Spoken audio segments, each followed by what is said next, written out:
Hi, Jay Fallon, and thanks for listening to Aussie Police Watch. So, just going to get through these two stories very quickly. We've got one coming out from Queensland, a very short story because Queensland Police Service don't like to give too much information as usual, and then a Northern Territory. So, let's just check them out.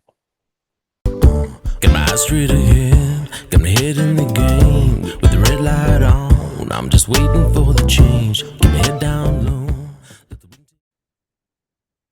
Okay, so this came out the other day from Police Far North. So, police officer charged Far Northern Region. A 45-year-old male senior constable from the Far Northern Region has been served a notice to appear. An NTA, hey? So, in relation to alleged fraud and computer hacking offences, the member has been charged with one count each of fraud, dishonestly gain advantage, misuse of restricted computer, and both allegedly committed while on duty. The member has been stood down from the QPS and is expected to appear in the Cairns Magistrates Court on 22nd of May 2026, in keeping with our commitment to high standards of behaviour, transparency, and accountability. We have undertaken to inform the public very little information. I've told you very little, taking you nowhere, and that's our commitment into keeping high standards of behaviour and transparency.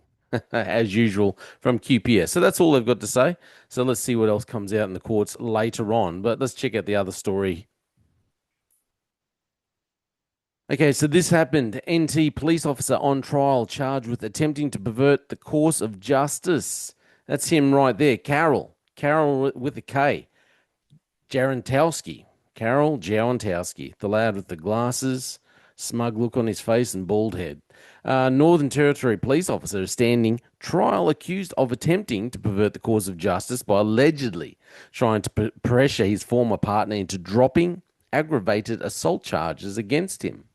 There you go. It's got to be fairly serious if they actually got the charges there. Carol Jarentowski pleaded not guilty in the NT Supreme Court on Monday before his jury trial began, with his lawyer arguing his client had no intention of interfering with criminal proceedings and that no offence was committed.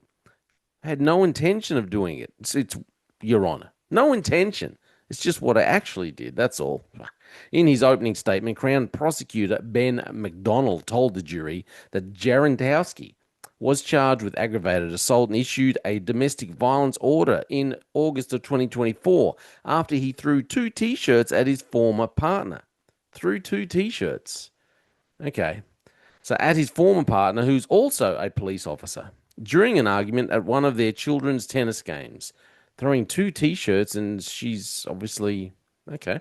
The ABC is choosing not to name the victim to protect her identity. The court heard the pair were going through an emotional separation following an 8-year relationship and were in the midst of negotiating the terms of a parenting plan for their two children, one of whom had a medical condition that required regular appointments to interstate specialists across 2 months following the assault. The prosecution alleges Jarentowski began to pressure his former partner to withdraw her complaint by repeatedly messaging her and telling her court proceedings would affect his livelihood. Very, very true. Mr. McDonald told the jury that on one occasion, Jarentowski's ex-partner was taking their children on a flight interstate. He sent several messages about wanting her to discontinue the assault proceedings and the potential impact on his livelihood. The prosecutor said on a FaceTime call shortly after the flight organised so Mr. Jarentowski could speak to the children, he again tried to pressure her to influence the outcome of the proceedings and then sent her another message. On October 3, the accused sent another message reiterating that if he is found guilty, she will be left without child support. The jury heard the woman repeatedly told Mr. Jarentowski she did not want to discuss the matter.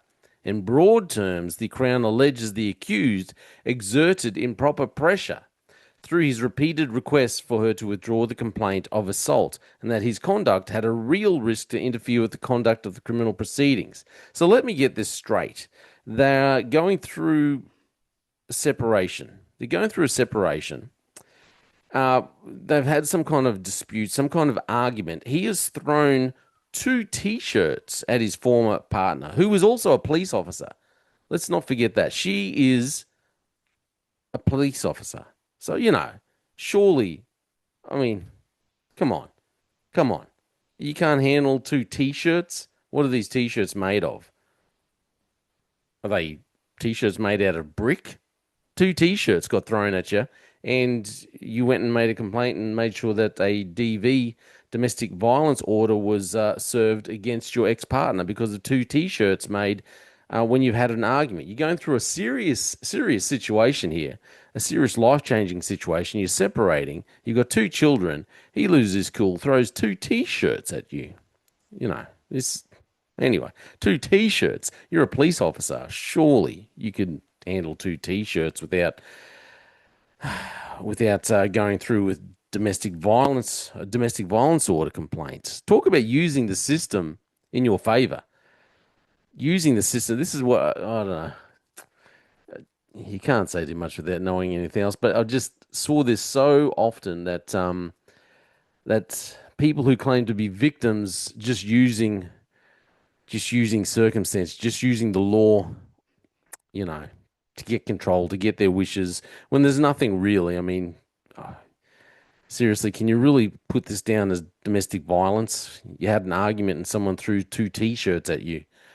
You're in public, so I'm assuming if there's no other complaint, nothing else to the complaint, and then he obviously the dude's freaking out because he's going to lose his job, and rightly so. He's going to lose his job, so of course he's freaking out, and he's yeah.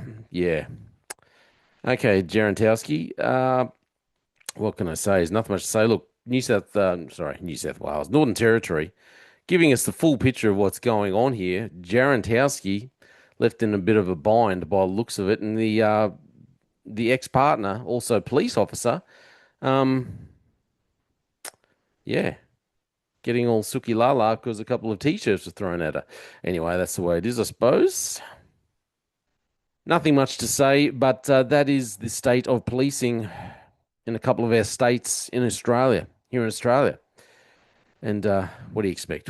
Like I keep saying, when they lower standards for recruitment, this is the kind of behaviours that we find in policing all around our nation. This is all just my opinion. Let's see what happens with Jarentowski. That'll be interesting. This is all just my opinion. Thanks for listening to Aussie Police Watch. Got my eyes straight ahead, got my head in the game. With the red light on, I'm just waiting for the change. Got my head down low.